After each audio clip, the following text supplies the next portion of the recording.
Formal na nagtipon ang mga senador sa plenaryo para sa pagbubukas ng impeachment court para simulan ang proseso ng impeachment trial laban kay VP Sara Duterte. Si Angel Pastor magbabalita live. Angel, magandang gabi. Yes, Prince, magandang gabi. Formal na ngang nag-convene ang Senado bilang impeachment court para simulan itong impeachment proceedings laban kay Vice President Sara Duterte. Pasado alas 3 ng hapon itong Lunes, May 18, nang muling magbalik sesyon ang Senado para sa pagbubukas ng impeachment court. 23 senador ang present sa sesyon, maliban kay Senator Ronald Bato de la Rosa. Honorable Senator. Impeachment trial of Vice President Sara Zimmerman Duterte. I state your name. I, Alan Peter Compañero Shram Cayetano, Solemnly swear solemnly swear that in all things appertaining to the trial of the impeachment of Vice President Sara Zimmerman Duterte, that in all things appertaining to the trial of the impeachment of Vice President Sara Zimmerman Duterte, now pending, I will do impartial justice according to the Constitution. I will do impartial justice according to the Constitution and laws of the Philippines. and the laws of the Philippines. So help me God. So help me God. Si Senator Camille Villar bilang pinakabatang senador ang nangasiwa sa panunumpa ni Senate President Alan Peter Cayetano bilang presiding officer ng impeachment court. Kasunod nito, isa-isang nanumpa ang mga senador bilang senator judges na didinig sa impeachment trial laban sa vice-presidente. Agad ding iniutos ng impeachment court ang pagpapadala ng writ of summons kay VP Sara kasama ang buong kopya ng articles of impeachment.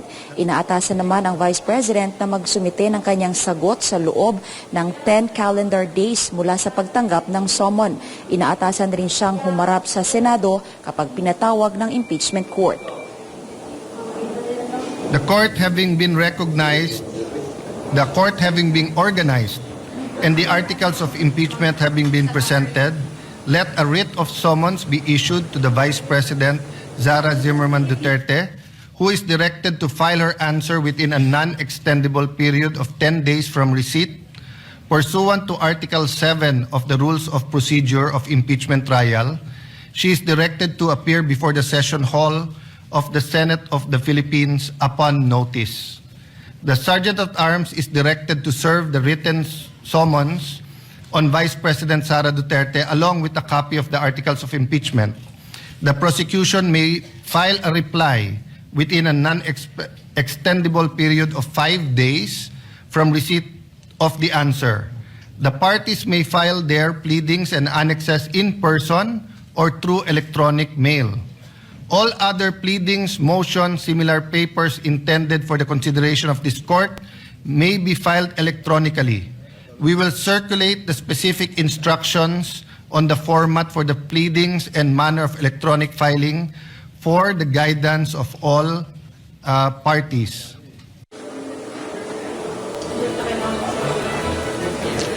Magtatakda naman ang clerk of court ng pre-trial kung saan ilalatag ng magkabilang kampo ang kani-kanilang mga dokumento at ebidensya kaugnay ng articles of impeachment.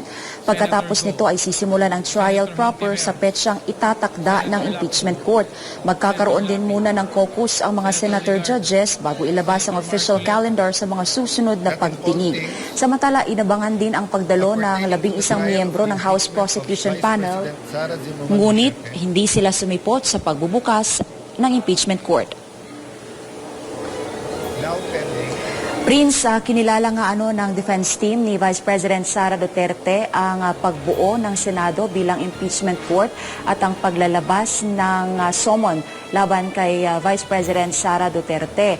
At ayon sa kampo ni VP Sara ay susunod sila sa proseso at magsusumite ng kaukulang tugon bilang magsusumite ng kaukulang tugon alinsunod sa konstitusyon at umiiral ng mga patakaran. Sa ngayon ay pinili ng defense team na huwag munang magbigay ng karagdagang pahayag bilang paggalang dito nga sa nagpapatuloy na proseso ng impeachment.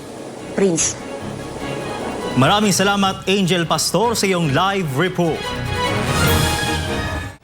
Walang balasahan ng liderato sa naganap na sesyon ngayong araw sa Senado. Dahil dito, nananatiling Senate President si Alan Peter Cayetano.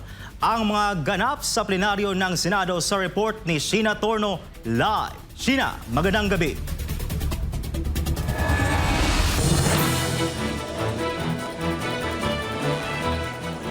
Prince, magandang gabi. Failed coup. Ganyan nga maituturing yung planong Rigodon sana dito sa Senado. Gayunpaman ay nananatili sa 13 ang miyembro ng bagong Senate majority, habang 11 naman sa minorya. Binalot ng tensyon ang Senate plenary desk sa usapin ng posibleng kudeta o pagpapalit ng liderato bago ang pag-convene ng Senado bilang impeachment court itong Lunes.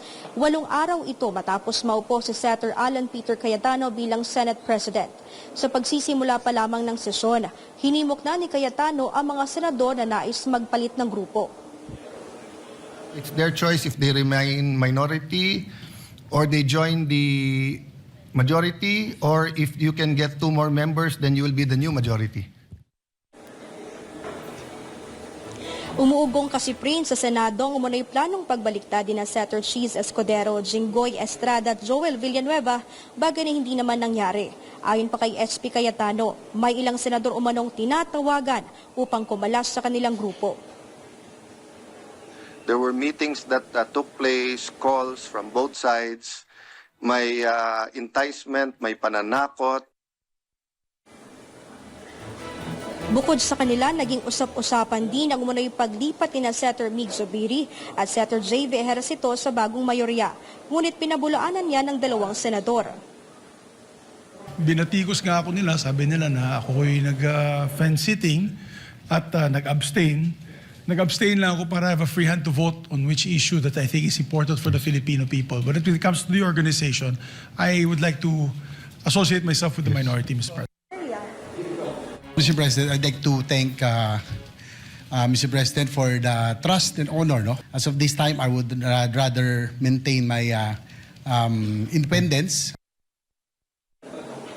Senator Villanueva. Inamin naman ni Ejercito na inalok siya ni Senate President Cayetano bilang majority floor leader kapalit ng paglipat niya sa mayorya. I politely declined kasi nga with the current situation. So, delicatesse lang. Proportion. Dagdag pa ng senador, bagamat independent siya, ibig muna niyang pumanig sa minorya. May mensahe naman si Senator Rodante Marcoleta sa kanyang mga kapwa-senador sa bagong Senate majority. Sino man sa atin ang kakalas sa ating grupo? Pagkatapos na nakita natin na nag-alay ng buhay ang isa sa atin. Sa palagay ko, mas masahol pa sa kay Judas.